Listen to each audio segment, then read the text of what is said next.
The morning, the Ridgecrest HOA Board's Architectural Committee Chairwoman Patricia Aldridge knocked on my door to ask about the construction activity in my backyard. I was in my kitchen drinking coffee and reviewing the county building department's approved permit for a residential below-grade storm shelter and emergency preparedness facility, which was the precise legal description of what my contractor Marcus Webb had been excavating for the past 4 days. And I want to be clear about something before I tell you the rest of this story, which is that everything I built was entirely legal, entirely permitted, entirely within my property rights, and that the sequence of events that produced it began not with any desire to build an underground facility, but with a shed. My name is Elliot Forsyth.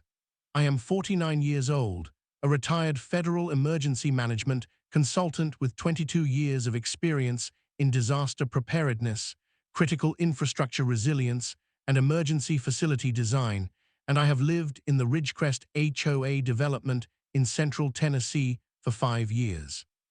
My wife Patricia, who shares a first name with the Architectural Committee Chairwoman and found this fact consistently amusing throughout everything that follows, is a retired structural engineer. Our 2 adult children live in different cities. We bought our house in Ridgecrest, specifically because it was the last large lot development in the county where we could find a property with the combination of square footage, land area, and soil conditions that suited our retirement plans, which included a workshop for Patricia's ongoing structural consulting work and a storage facility for the emergency preparedness equipment, and supplies that 22 years in federal emergency management had convinced me were a reasonable investment for a household situated in a tornado corridor county in Central Tennessee.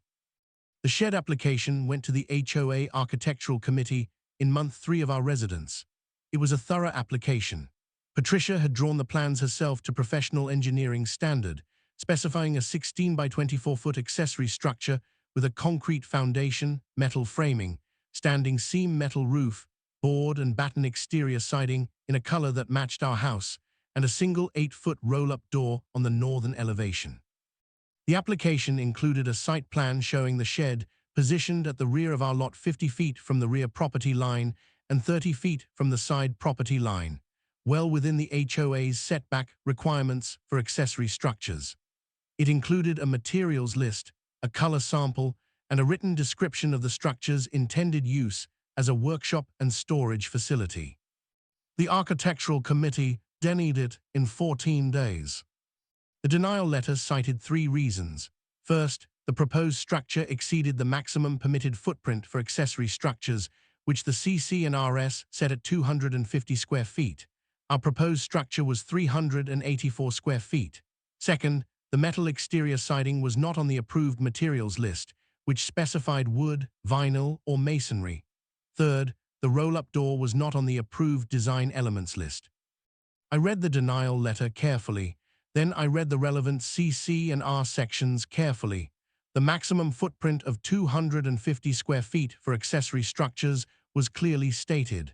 The approved materials list was clearly stated. The design elements list was clearly stated.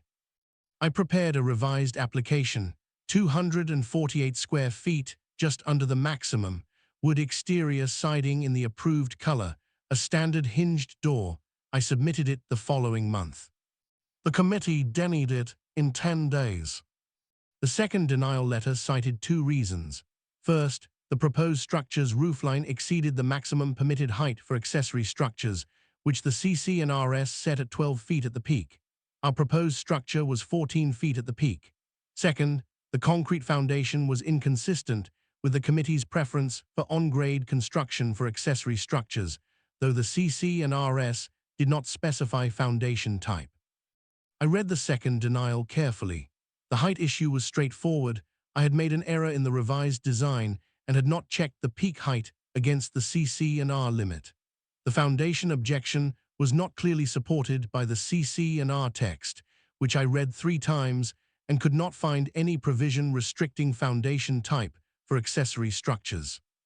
I prepared a third application, 248 square feet, 11-foot peak, wood siding, hinged door, concrete foundation. I submitted it with a written note addressing the foundation objection, quoting the relevant CC and R sections and noting the absence of any foundation-type restriction. The committee denied it in 8 days. The third denial letter cited the foundation objection again, this time with language suggesting that concrete foundations for residential accessory structures were inconsistent with the community's character, and added a new objection that the proposed structure's proximity to the rear property line, though within the specified setback requirements, was aesthetically inappropriate given the sightlines from adjacent properties. I put the third denial letter on my kitchen counter. Patricia read it while I made more coffee. She set it down and said, "They are making up reasons." I said, "Yes." She said, "The second and third objections are not in the CC and RS." I said, "No." She said, "What are you going to do?" I said, "I am going to call Karen Aldrich, and then I am going to think about what I actually need to accomplish." Karen reviewed the 3 applications and 3 denial letters that afternoon and called me back. She said, "The first denial had a legitimate basis. Your proposed structure exceeded the footprint limit. The subsequent denials are increasingly difficult to defend against the CC and R text. The foundation objection has no CC and R basis. The sightline objection is entirely subjective and unconnected to any CC and R provision." I said, "Can I challenge the denials?"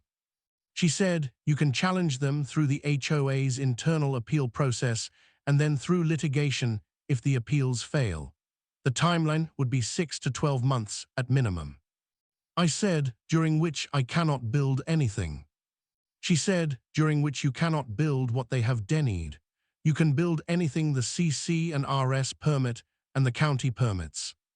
I sat with that statement for a long moment. I said, "Tell me more about what the CC and RS permit." She said, "The CC and RS govern surface structures on residential lots. They define accessory structures as above-grade buildings ancillary to the primary residence. They do not address below-grade structures because below-grade structures were apparently not a consideration when the CC and RS were drafted." I said, "Below-grade structures are not covered by the CC and RS." She said, "That is my reading. A below-grade facility that did not extend above the finished grade would not meet the definition of an accessory structure under the CC and R language, and would therefore not be subject to the Architectural Committee's review authority." I said, "What does the county permit?" She said, "That is a different question. County permits cover structural safety, not community aesthetics. You would need to check with the county building department about what permits are available for below-grade residential construction." I thanked Karen and called the county building department the next morning.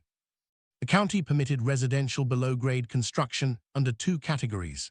Storm shelters were permitted under the state's residential construction code with a specific permit category for tornado and severe weather protection. General below-grade residential improvements were permitted under the standard residential building permit category with engineering review requirements. There was no square footage limit in either category under the county's residential construction ordinances.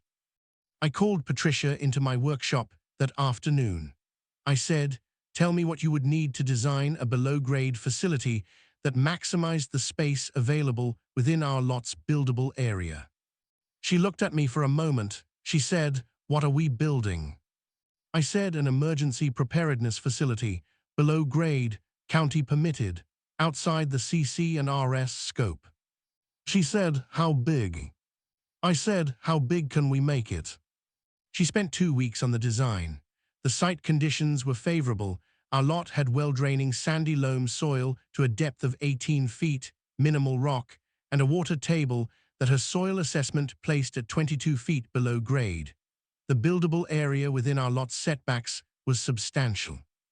Patricia's engineering background meant she could design the structural system herself rather than hiring out the structural engineering, which reduced the cost significantly and meant we had complete control over the design. The facility Patricia designed was 2,000 square feet of below-grade space in an L-shaped configuration, with the long arm running east-west along the rear of the lot and the short arm running north-south along the eastern side. The structural system was reinforced concrete, walls and ceiling, designed to Patricia's structural specifications with a safety factor appropriate for a facility intended to provide protection during severe weather events, including tornadoes. The ceiling was 4 feet below finished grade, leaving the surface above available for normal lawn use and maintaining the property's surface appearance without any visible structures. The mechanical systems included forced air ventilation with HEPA filtration, a 50-kilowatt diesel generator with a 400-gallon fuel tank, water storage capacity of 2,000 gallons, and communication infrastructure including an antenna system embedded in a flagpole on the surface that was entirely CC&R compliant as a decorative element. The electrical system was designed to Patricia's specifications and included both grid-tied normal power and generator backup. The intended use was exactly what I had described in the permit application: a residential storm shelter and emergency preparedness facility. My 22 years in federal emergency management had given me both the professional knowledge to understand what such a facility required and the personal conviction that having it was a reasonable investment. Central Tennessee was in a tornado corridor. We were planning to live in this house for the rest of our lives. A properly designed shelter made sense. The county building department reviewed the application for 3 weeks. They had questions, which I answered with technical documentation prepared by Patricia. The reviewing engineer at the building department, a woman named Sandra Osei, who had been with the department for 12 years, called me twice during the review process to clarify specific elements of the structural design. Both conversations were substantive and professional. She approved the permit with 2 minor conditions related to the ventilation system's emergency override capacity that Patricia had already designed for, and that required only documentation clarification.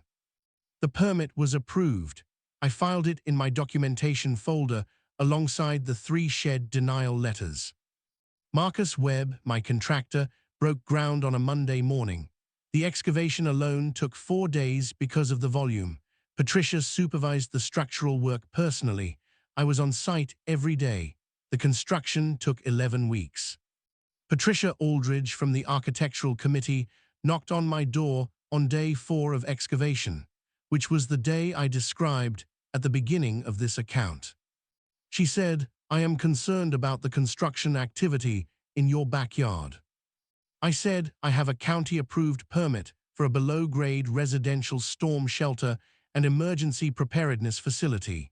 Would you like to see the permit?" She looked at me. She said, "A storm shelter?" I said, 2,000 square feet, county permitted, below grade. I can show you the permit documentation." She said, "The HOA's Architectural Committee has not approved this construction." I said, "The CC and RS define accessory structures as above-grade buildings ancillary to the primary residence.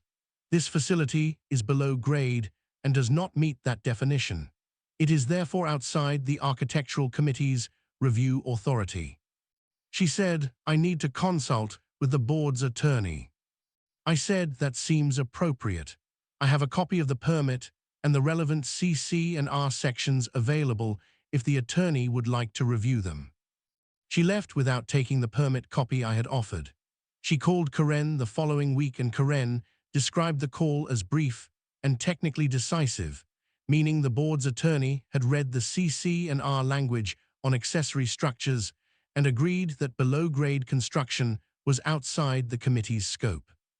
The Architectural Committee sent me a letter 2 weeks later noting that while the current construction appeared to fall outside the committee's formal jurisdiction, the board wished to express its view that large-scale below-grade construction was inconsistent with the community's residential character, and asking me to consider this perspective in any future construction decisions.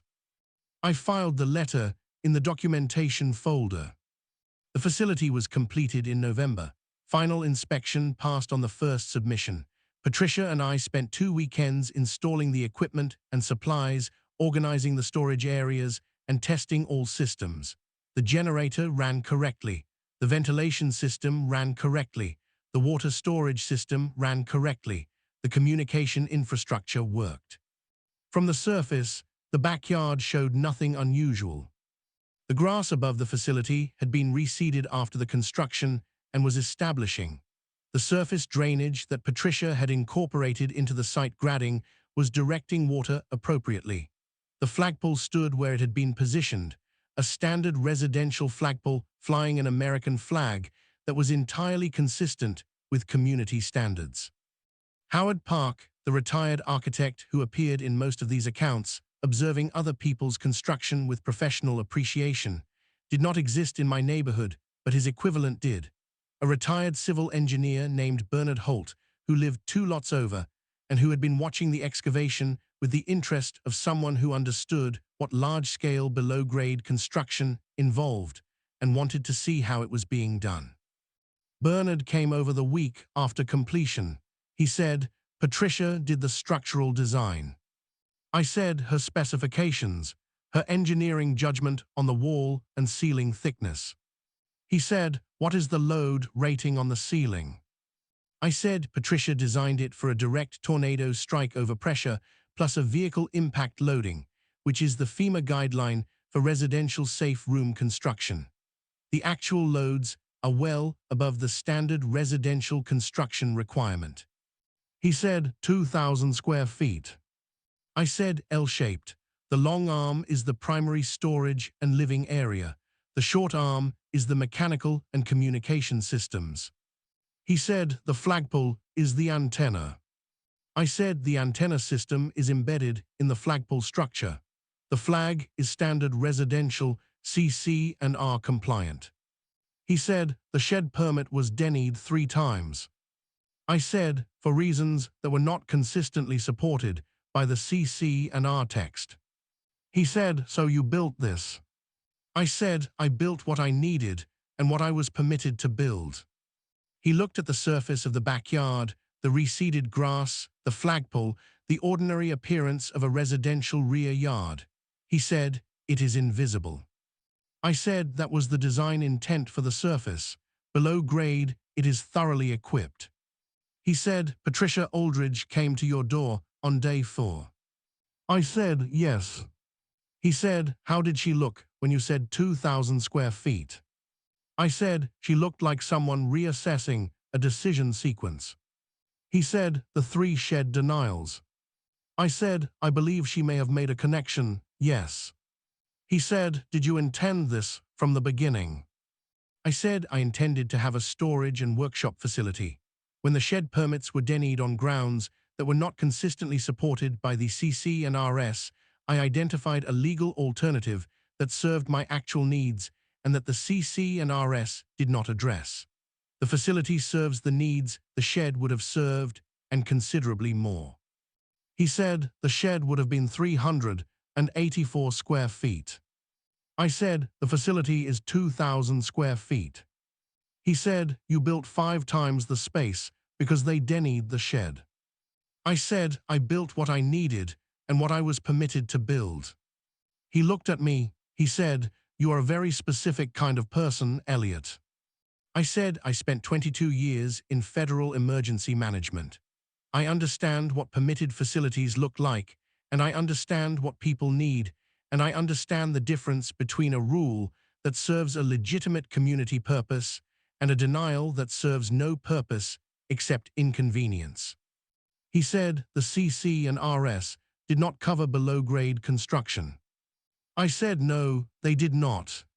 He said that was an oversight by whoever drafted them. I said probably yes. It was an oversight that became relevant when the committee began denying applications on grounds the CC and RS did not clearly support. He went home. Patricia came out from inside and stood next to me looking at the backyard. She said, "Bernard."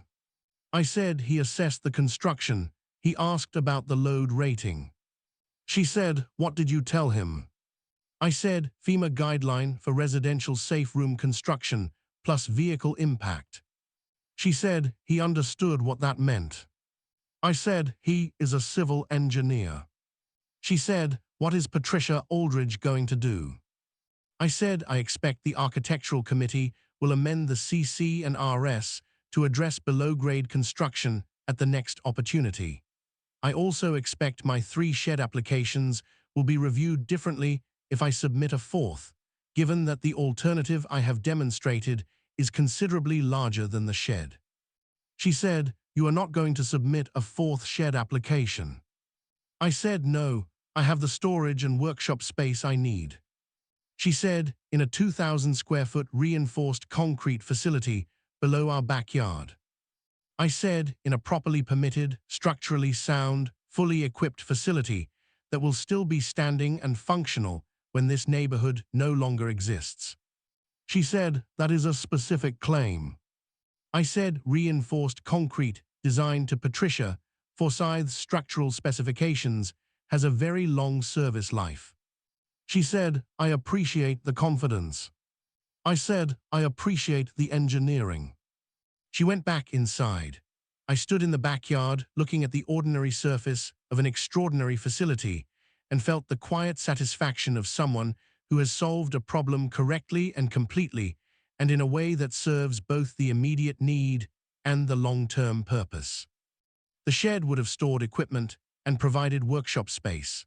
The facility stored equipment, provided workshop space, provided tornado protection, provided extended emergency habitability, and provided the specific peace of mind that 22 years of emergency management work had convinced me was worth investing in. The 3 shed denials had produced that outcome by closing the path I had originally planned and leaving me to find a better one. Karen called me the week after Bernard's visit. She said, the HOA's attorney contacted me about amending the CC and RS to address below-grade construction. I said I expected that. She said they want to include a square footage limit and a committee review requirement for below-grade structures going forward. I said that is a reasonable policy for the community to have. I would have no objection to it applying to future construction. It cannot retroactively affect my existing permitted facility.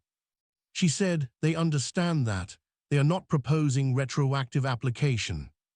I said, then I have no objection. She said they also asked if you would be willing to submit a 4th shed application under the new guidelines once the CC and RS are amended. I said I will consider it. She said, you do not need it anymore. I said no, but it would be a useful test of whether the committee applies its authority consistently under the amended provisions. She said, you are considering a 4th application as a compliance test. I said, I am considering whether to submit one. I have not decided. She said, you are a very specific kind of person, Elliot. I said, several people have said that recently. She said, they are all correct. The CC and RS were amended at the next annual meeting. The amendment included a definition of below-grade structures and a committee review requirement for below-grade construction exceeding 500 square feet. It also included revised language on the accessory structure provisions that addressed the foundation type question that had appeared in my second denial without CC and R basis. My facility was grandfathered as a pre-amendment permitted structure. Patricia Aldridge and I occasionally saw each other at neighborhood gatherings. She was professionally civil and I was professionally civil, and we both understood that the situation had resolved into a state that neither of us had anticipated and that both of us had adapted to. She had amended the CC and RS to address the gap my facility had identified. I had a 2,000 square foot below-grade facility that the amended CC and RS could not touch. Both outcomes were stable and correct and would remain so. That was enough. In central Tennessee's Tornado Corridor, on a lot with suitable soil conditions and a retired structural engineer as a spouse, it was considerably more than enough. The flagpole flew its flag in the Tennessee wind, and the backyard looked ordinary, and the facility below it was ready for whatever the weather decided to produce next. That had always been the point. Thumbnail text, they denied his shed permit 3 times. He read the CC and RS, found a gap, and built a 2,000 SQ FT underground facility they couldn't touch.